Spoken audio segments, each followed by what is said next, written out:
Hello friends, welcome to my channel. तो चलिए देखते हैं 53वीं और 55वीं यूपीएससी प्रीलिम्स के प्रीवियस क्वेश्चन भूगोल और राज्य व्यवस्था से। ठीक है, तो आइए भूगोल से देखते हैं। पहला क्वेश्चन क्या है। टिस्को संयंत्र किसके नज़दीक स्थित है? पटना, दरभंगा, धनबाद, जमशेदपुर। तो टिस्को संयंत्र जो है स्थित है वो जमशेदपुर के निकट में, या फिर कहें जमशेदपुर में। टिस्को संयंत्र झारखंड राज्य में जमशेदपुर में अवस्थित है। इसकी स्थापना 1907 ईस्वी में जमशेदजी टाटा के द्वारा की गई थी। यह निजी क्षेत्र में कार्यरत लौह इस्पात संयंत्र है। आइए देखते हैं नेक्स्ट।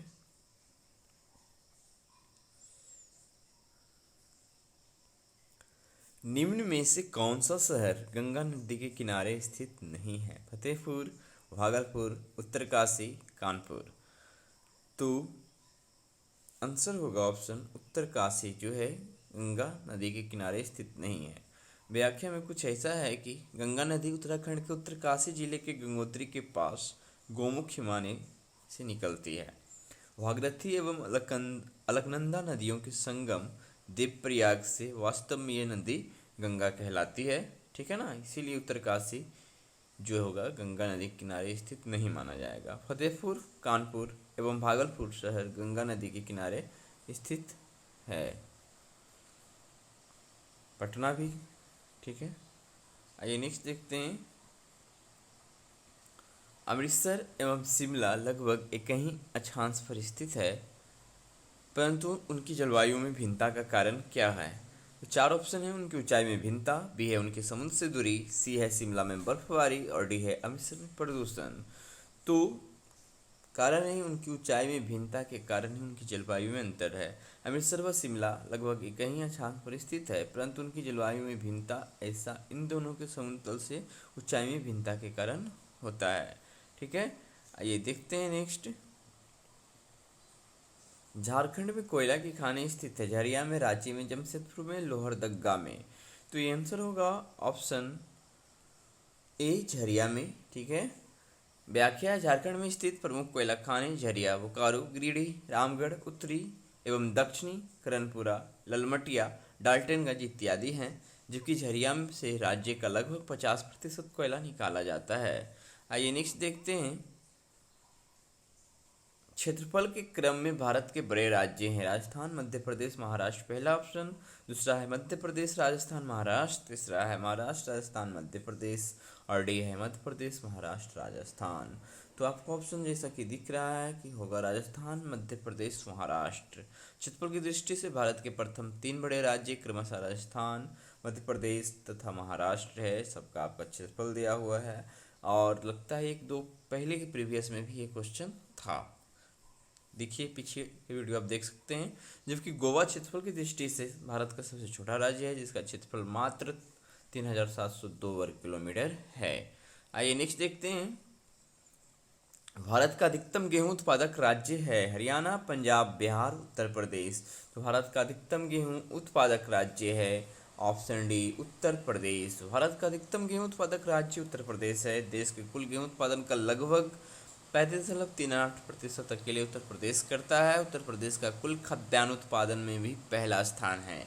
गन्ना एवं आलू के उत्पादन में भी उत्तर प्रदेश का देश का पहला स्थान है। दोस्तों यहाँ बारिश बहुत अधिक होता है, इसके कारण मेरा वीडियो रोज अपलोड करने में प्रॉब्लम होता है। देखिए आज भी बारिश हो रहा है, बट आज रहने दीजिए, चलेगा। ठीक है ना, आइए नेक्स्ट देखते हैं।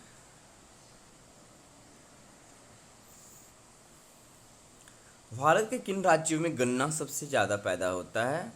तो उत्तर प्रदेश में सबसे ज़्यादा होता है। ठीक है ना, बिहार में भी होता है, इसलिए आंसर इसको क्या दिया गया है, ये है। गन्ना उत्पादन प्रथम 3 स्थान वाले राज्य। ये परसेंटेज उस वक्त ये 2011 का क्वेश्चन है, तो परसेंटेज को हटा देते हैं। ठीक है ना, और थोड़ा सा ये ध्यान रखते हैं कि अभी डाटा फिलहाल हमें मिला नहीं है, तो सिर्फ उत्तर प्रदेश को अभी ध्यान में रख सकते हैं।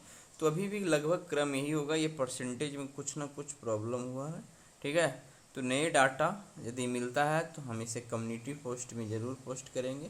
फिलहाल इसको आप ध्यान में रखिएगा कि उत्तर प्रदेश सबसे ज़्यादा गन्ने का उत्पादन करता है। ठीक है ना, आइए नेक्स्ट देखते हैं। निम्न में से किस राज्य में अनुसूचित जाति के लोगों की संख्या सबसे अधिक है?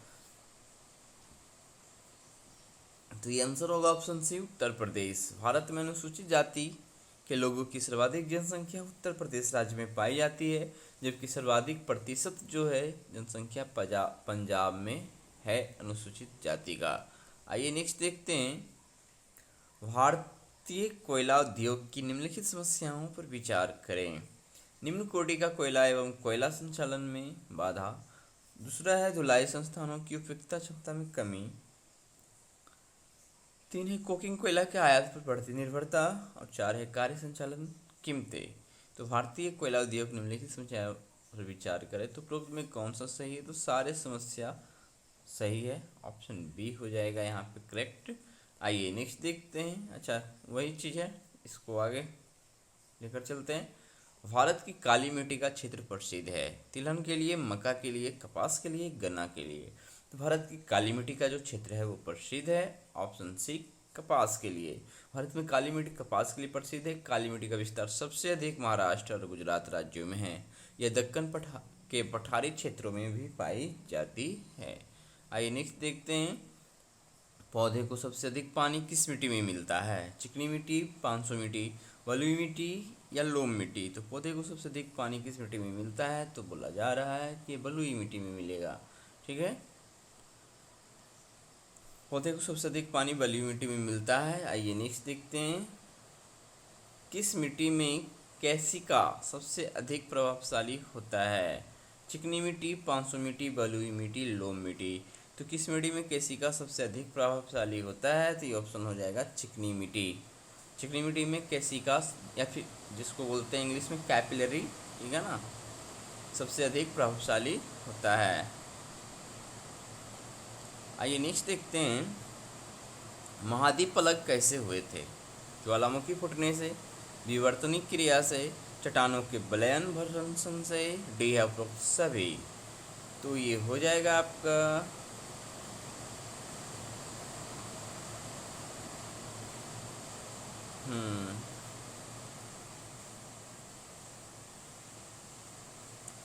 विवर्तनिक क्रिया के परिणाम स्वरूप महाद्वीप एक दूसरे से पृथक हुए। वैगनर द्वारा प्रस्तुत महाद्वीपीय प्रभाव सिद्धांत के अनुसार कार्बोनिफेरस युग में विश्व के संपूर्ण महाद्वीप एक में मिले थे, जिसे उन्होंने पैंजिया नाम दिया। इस स्थलखंड के चारों ओर स्थित विशाल जल भाग पैंथलासा के नाम से था।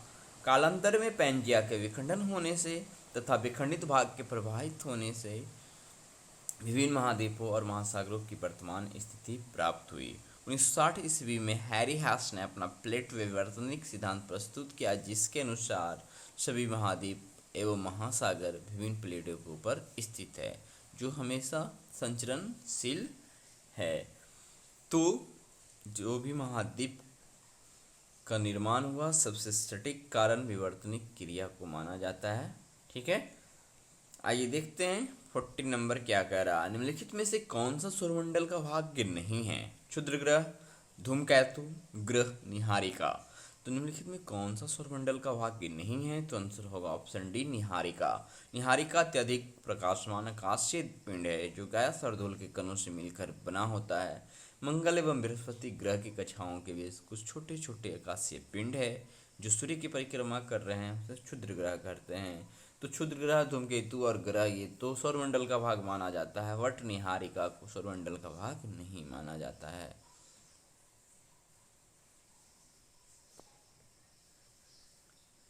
अरब सागर के पानी का औसत खारापन कितना है?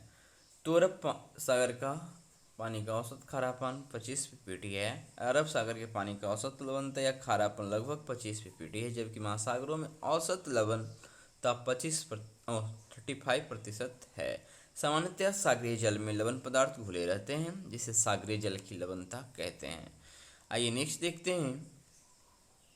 काहिरा का समय ग्रीनविच से 2 घंटा आगे है, अतः स्थित है 35 डिग्री पश्चिमी देशांतर पर, 30 डिग्री पूर्वी देशांतर पर, 28 डिग्री पूर्वी देशांतर पर, 28 डिग्री पश्चिमी देशांतर पे। 2 घंटा आगे है मतलब कि 120 डिग्री की बात होगा। हाँ 120 मिनट की बात होगा। तो जहाँ तक क्वेश्चन ये है कि 1 डिग्री देशांतर बराबर आप नीचे देख सकते हैं कि 4 मिनट होता है जब कायरा, और ये 2 घंटा आगे है तो पूर्व की ओर होगा, पीछे है तो पश्चिम की ओर होगा। तो 1 डिग्री बराबर होता है 4 मिनट, तो 30 डिग्री बराबर हो जाएगा 120 मिनट, मतलब 2 घंटा पूरा करना है। सो आंसर होगा ऑप्शन बी, 30 डिग्री पूर्वी देशांतर पर। ठीक है, जब कायरा मिस्कस में ग्रीन से 2 घंटा आगे है तो इसकी स्थिति 30 डिग्री पूर्वी देशांतर पर होगी। आइए नेक्स्ट देखते हैं, तकला मकान मरुस्थल किस देश में स्थित है? कजाकिस्तान, तुर्कमेनिस्तान, उज्बेकिस्तान, चीन। तो ये तकला मकान मरुस्थल किस देश में स्थित है? तो ऑप्शन डी हो जाएगा, चीन।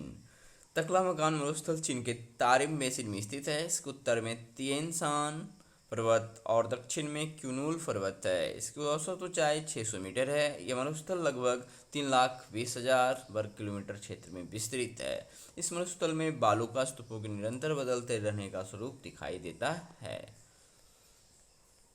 आइए नेक्स्ट देखते हैं,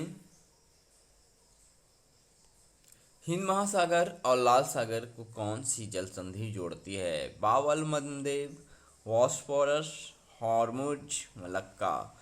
हिंद महासागर और लाल सागर को कौन सी जल संधि जोड़ती है? तो ये आंसर होगा ऑप्शन बाल अल मंदेब। वाव अल मंदेब जल संधि यमन और जिबूती के मध्य स्थित हिंद महासागर और लाल सागर को जोड़ती है। हॉर्मुज जल संधि जो है फारस की खाड़ी एवं ओमान की खाड़ी को जोड़ती है, जबकि ओमान एवं ईरान को अलग करती है। बॉस्फोरस जल संधि काला सागर एवं मारमारा सागर को जोड़ती है। मलक्का जल संधि अंडमान सागर एवं दक्षिणी हिंद सागर को जोड़ती है। चलिए नेक्स्ट देख लेते हैं कि क्या है। नाइन्टी स्ट्रीज कहाँ पर स्थित है? प्रशांत महासागर में, हिंद महासागर में, अंध महासागर में, और डी है आर्कटिक महासागर में। तो 90 स्ट्रीज जो जोड़ती है हिंद महासागर को, 90 स्ट्रीज हिंद महासागर में अवस्थित है। आइए नेक्स्ट देखते हैं, निम्नलिखित में से कौन सा शहर किसी देश की राजधानी नहीं है? Canberra, Sydney, Wellington, Riyadh. तो निम्नलिखित में कौन सा शहर किसी देश की राजधानी नहीं है? तो आंसर होगा ऑप्शन बी, सिडनी। ठीक है, ऑस्ट्रेलिया की राजधानी कैनबरा है, जबकि सिडनी ऑस्ट्रेलिया के न्यू साउथ वेल्स प्रांत में स्थित मात्र एक शहर है। सऊदी अरब की राजधानी रियाद है। ठीक है, और यहाँ पे वेलिंगटन की बात किया जाए तो न्यूजीलैंड की राजधानी वेलिंगटन है। आइए नेक्स्ट देखते हैं, विश्व में सबसे अधिक कोयला उत्पादन करने वाला देश है? भारत, संयुक्त राज्य अमेरिका, चीन, रूस। तो विश्व में सबसे अधिक कोयला उत्पादन करने वाला जो देश है वो चीन है। ठीक है, विश्व में सबसे अधिक कोयला का उत्पादन करने वाला देश चीन है। इसके पश्चात क्रमशः यूएसए, भारत, ऑस्ट्रेलिया और रूस का स्थान आता है। कोयले के संचित भंडार की दृष्टि से यूएसए का प्रथम स्थान है। इसके बाद क्रमशः रूस, चीन, ऑस्ट्रेलिया व भारत का स्थान आता है। आइए नेक्स्ट देखते हैं, वलन क्रिया किसका परिणाम है? महादेश जनक वल, भूविक्षेप्य या कॉलिश वल, पर्वत निर्माणकारी वल, बहिर्जात वल। वलन क्रिया पर्वत निर्माणकारी वल का परिणाम है। कोवर के अनुसार चट्टानों की कठोरता, कोमलता, दबाव एवं संपीड़न के कारण चट्टानों में बलन या फिर मोड़ पड़ जाते हैं, जिससे बलित पर्वतों का निर्माण होता है। जैसे हिमालय, रॉकी, एंडीज ये सब बलित पर्वतों का उदाहरण है। ठीक है, तो वलन क्रिया किसका परिणाम है? तो वलन क्रिया के परिणाम स्वरूप क्या बनता है? ठीक है ना, ये क्वेश्चन लिखने का तरीका हमको लग रहा है कुछ गलत है। आंसर हो जाएगा पर्वत निर्माणकारी वल। आइए नेक्स्ट देखते हैं, सागरीय लवणता का मुख्य स्रोत है? भूमि, नदियां, पवन, ज्वालामुखी से निःसृत राख। तो यहाँ दिया जा रहा है कि सागरीय लवणता का मुख्य स्रोत भूमि है। क्यों है, थोड़ा देखते हैं। करा महासागरों की उत्पत्ति के समय ही अधिकांश लवण उसके जल में घुल जाते हैं। स्थलीय भूभाग से होकर सागरों में गिरने वाली नदियाँ तथा सागरीय लहरों से तटीय भाग में किए जाने वाले अपरदन के परिणाम स्वरूप लवण की कुछ न कुछ मात्रा निरंतर महासागरों में मिलती रहती है। अतः इसके कारण उसके जल में लवणता की मात्रा में वृद्धि होती जाती है। ये तो एक किताबी भाषा हो गया। इसको आप इस प्रकार से समझ सकते हैं कि जितने भी पानी है पहले नदी में जाती है। तो खेत खलिहान जो भी है, भूमि का ही तो भाग है, तो उसमें जो भी लवण की मात्रा है घुलकर पहले नदी में जाती है। नदी का जो भी मुहाना है सब समुद्र में जाकर ही होता है। तो जितने भी लवण हैं पृथ्वी पर के भूभाग के भाग में घुल घुल कर सदियों से, ठीक है, हजारों लाखों वर्ष जब से भी पृथ्वी का निर्माण हुआ है, समुद्र सागर का निर्माण हुआ, घुल घुल कर जाते रहते हैं उसमें, ठीक है ना। जिसके कारण लवण की मात्रा बढ़ते गया और महासागर का जल खारा होते गया। तो वही है कि सागरीय लवणता का मुख्य स्रोत क्या है, तो भूमि ही है। आइए नेक्स्ट देखते हैं। ऊर्जा के वाणिज्यिक स्रोतों में विशुद्धता शामिल होते हैं। तो ऊर्जा के वाणिज्यिक स्रोतों में विशुद्धता शामिल जो होते हैं वो है शक्ति, कोयला, तेल, गैस, जल विद्युत और यूरेनियम। ऑप्शन फर्स्ट ही सही है, ठीक है। तो फर्स्ट को देख लीजिए, शक्ति, कोयला, तेल, गैस, जल विद्युत और यूरेनियम। तो इस प्रकार से हमको लगता है कि अब ज्योग्राफी खत्म हो गया होगा। अब आते हैं राज्य व्यवस्था में, ठीक है। करा लोक लेखा समिति अपनी रिपोर्ट प्रस्तुत करती है। नियंत्रक एवं महालेखा परीक्षक को, ऑप्शन चारों देख लिया जाए, लोकसभा के स्पीकर को, संसदीय मामलों के मंत्री को, भारत के राष्ट्रपति को। तो लोक लेखा समिति अपनी रिपोर्ट जो प्रस्तुत करती है ऑप्शन होगा लोकसभा के स्पीकर को। लोक लेखा समिति के वह सदस्य होते हैं जिनमें 15 सदस्य लोकसभा के सदस्यों से तथा 7 सदस्य राज्यसभा के सदस्यों में से चुने जाते हैं। 1967 ईस्वी में स्थापित परंपरा के अनुसार इस समिति के अध्यक्ष के रूप में विपक्ष के किसी सदस्य को नियुक्त किया जाता है। लोक लेखा समिति अपनी रिपोर्ट लोकसभा अध्यक्ष को प्रस्तुत करती है। लोक लेखा समिति को प्राक्कलन समिति की जुड़वा बहन के रूप में माना जाता है। आइए देखते हैं निम्नलिखित में से कौन सा एक सही नहीं है। तो धन संपत्ति के मामले में राज्यसभा शक्तिहीन है। धन विधेयक की शुरुआत राज्यसभा में होती है। सी है, लोकसभा द्वारा पारित किए जाने के बाद राज्यसभा को 14 दिनों के भीतर विधेयकों को पारित करना होता है। डी है, राज्यसभा किसी धन विधेयक को पारित कर सकती है अथवा कतिपय सिफारिशों के साथ उसे लोकसभा को लौटा सकती है। तो ध्यान देना है कि ए सी डी तो सही है, लेकिन धन विधेयक की शुरुआत हमेशा लोकसभा से होती है, ना कि राज्यसभा से। इसलिए गलत की बात पूछा जा रहा था, तो ऑप्शन बी होगा। थोड़ा सा इसको स्लाइड करते हैं और देखते हैं कि क्या है। तो धन विधेयक की शुरुआत लोकसभा में होती है। लोकसभा द्वारा पारित किए जाने के बाद उसे राज्यसभा में पेश किया जाता है। राज्यसभा उसे केवल 14 दिनों तक अपने पास रोक सकती है। यदि राज्यसभा उसे पारित करके 14 दिन के अंदर लोकसभा को नहीं भेजती है तो विधेयक को पारित माना जाता है। भारतीय संविधान के अनुच्छेद 110 के अनुसार धन विधेयक को पूर्व सहमति से लोकसभा में पेश किया जाता है। कोई राष्ट्रपति विधेयक धन विधेयक है अथवा नहीं, इसका निर्णय लोकसभा अध्यक्ष करता है। ये चीज ध्यान में रखना है, ठीक है ना। भारतीय संविधान द्वारा प्रदत्त निम्न में से कौन सा अधिकार गैर नागरिकों को भी उपलब्ध है। संवैधानिक निराकरण का अधिकार, अभिव्यक्ति की स्वतंत्रता, देश के किसी भी भाग में घूमने एवं बसने की स्वतंत्रता, संपत्ति अर्जित करने की स्वतंत्रता। तो भारतीय संविधान द्वारा प्रदत्त निम्न कौन सा अधिकार गैर नागरिकों को भी उपलब्ध है। तो संवैधानिक निराकरण का अधिकार, ऑप्शन ए, ठीक है ना। भारतीय संविधान द्वारा प्रदत्त संवैधानिक निराकरण का अधिकार गैर नागरिकों को भी उपलब्ध है। संविधान के अनुच्छेद 32 में से इस अधिकार का उल्लेख, जिसको बोलते हैं संवैधानिक उपचार का अधिकार। संवैधानिक उपचार का अधिकार जो है संविधान के गैर नागरिकों को भी उपलब्ध है। आइए नेक्स्ट देखते हैं, किस अनुच्छेद के अनुसार भारत के राष्ट्रपति द्वारा राष्ट्रीय आपातकाल की घोषणा की जा सकती है। तो यहाँ पे राष्ट्रीय आपातकाल की घोषणा की बात चल रही है। तो राष्ट्रीय आपातकाल की घोषणा जो है अनुच्छेद 352 है ना के अनुसार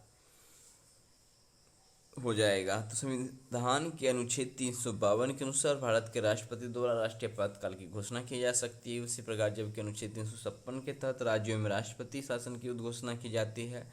अनुच्छेद 360 के तहत राष्ट्रपति द्वारा वित्तीय आपात की घोषणा की जाती है। तो ये 3 प्रकार का आपात भारत में है। आइए नेक्स्ट देखते हैं,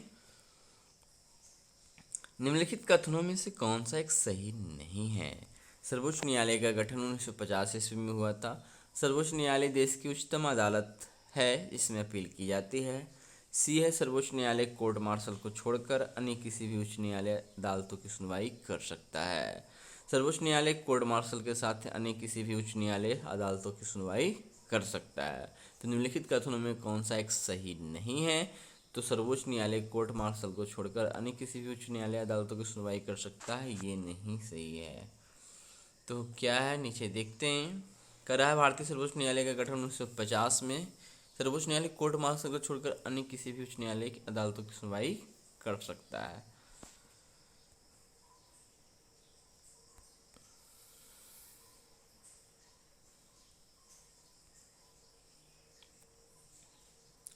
आइए देखते हैं, राज्य सरकारों का संवैधानिक प्रमुख कौन होता है।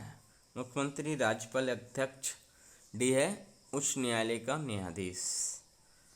तो राज्य सरकारों का संवैधानिक प्रमुख कौन होता है, तो ये आंसर होगा ऑप्शन राज्यपाल। संविधान के अनुच्छेद 154 के अनुसार राज्य सरकारों का संवैधानिक प्रमुख राज्यपाल होता है। राज्य की कार्यपालिका का प्रमुख राज्यपाल होता है, जो मंत्रिपरिषद की सलाह के अनुसार ही कार्य करता है। कुछ मामलों में राज्यपाल को विवेकाधिकार दिया गया है, जिसे वो मंत्रिपरिषद की सलाह के बिना भी कार्य करता है। आइए नेक्स्ट देखते हैं, सीडीपी एवं न्यूज एनईएस के पुनर्गठन के लिए 1957 में एनडीसी द्वारा स्थापित समिति का नाम बताएं, जिसने ग्रामीण स्थानीय सरकार की त्रिस्तरीय प्रणाली का सुझाव दिया था। तो ये तो बेलन है दोस्तों की बलवंत राय मेहता समिति। सीडीपी एवं एनईएस के पुनर्गठन के लिए 1957 में राष्ट्रीय विकास परिषद द्वारा बलवंत राय मेहता समिति की स्थापना की गई थी, जिसने ग्रामीण स्थानीय सरकार की त्रिस्तरीय प्रणाली का सुझाव दिया था। आइए नेक्स्ट देखते हैं, अशोक मेहता समिति ने निम्नलिखित सिफारिश की थी। पंचायती राज की त्रिस्तरीय सरकार की, पंचायती राज की द्विस्तरीय सरकार की, पंचायती राज की एकल स्तरीय सरकार की, पंचायती राज की बहुस्तरीय सरकार की। तो अशोक मेहता समिति ने निम्नलिखित की सिफारिश की थी, तो इसमें आंसर होगा पंचायती राज की द्विस्तरीय सरकार की। इस समिति का गठन 1977 में ईस्वी में किया गया था। अशोक मेहता समिति ने पंचायती राज प्रणाली की द्विस्तरीय सरकार की सिफारिश की थी। इस समिति ने 1978 ईस्वी में अपनी रिपोर्ट में कुल 132 सिफारिशें दी थी। ठीक है, इस समिति की सिफारिशों को अपर्याप्त मानकर नामंजूर कर दिया गया था। आइए नेक्स्ट देखते हैं, भारतीय संविधान में शामिल है।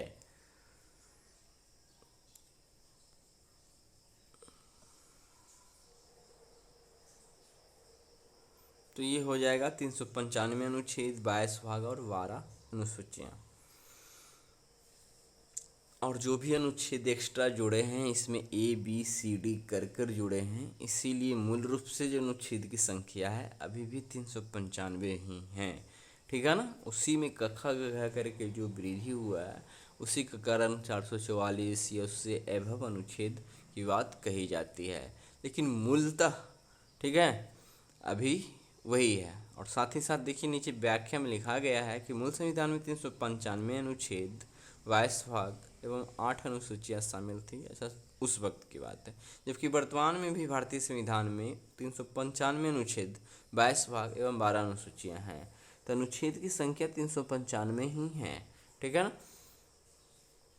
आइए नेक्स्ट देखते हैं, राज्यसभा में होते हैं। तो राज्यसभा में जो होते हैं ये डायरेक्ट आप देख सकते हैं सी नंबर। ठीक है ना, 250 सदस्य, जिनमें 12 सदस्य भारत के राष्ट्रपति द्वारा मनोनीत किए जाते हैं। ठीक है, नीचे देख सकते हैं, राज्यसभा भारतीय संसद का वो सदन है। इसमें कुल 250 सदस्य होते हैं, जिनमें से 12 सदस्य भारत के राष्ट्रपति द्वारा मनोनीत किए जाते हैं, जो साहित्य, विज्ञान, कला तथा समाज सेवा एवं अब खेल के क्षेत्र में विशेष ज्ञान वाले व्यक्ति होते हैं। आइए नेक्स्ट देखते हैं, लोक लेखा समिति अपनी रिपोर्ट प्रस्तुत करती है। नियंत्रक एवं महालेखा परीक्षक को, लोकसभा के स्पीकर को, संसदीय मामलों के मंत्री को, भारत के राष्ट्रपति को। तो आंसर होगा ऑप्शन बी, लोकसभा के स्पीकर को। लोक लेखा समिति के 22 सदस्य होते हैं, जिनमें से 15 सदस्य लोकसभा के सदस्यों तथा 7 सदस्य राज्यसभा के सदस्यों में से चुने जाते हैं। 1967 ईस्वी में स्थापित परंपरा के अनुसार इस समिति के अध्यक्ष के रूप में विपक्ष के किसी सदस्य को नियुक्त किया जाता है। लोक लेखा समिति अपनी रिपोर्ट लोकसभा अध्यक्ष को प्रस्तुत करती है। लोक लेखा समिति को प्राक्कलन समिति की जुड़वा बहन के रूप में माना जाता है। अच्छा, ये तो ऊपर भी क्वेश्चन हमने देख लिया था, डबल टाइप हो गया है ना। चलिए, तो आज के वीडियो में इतना ही, मिलते हैं अगले वीडियो में, तब तक के लिए धन्यवाद।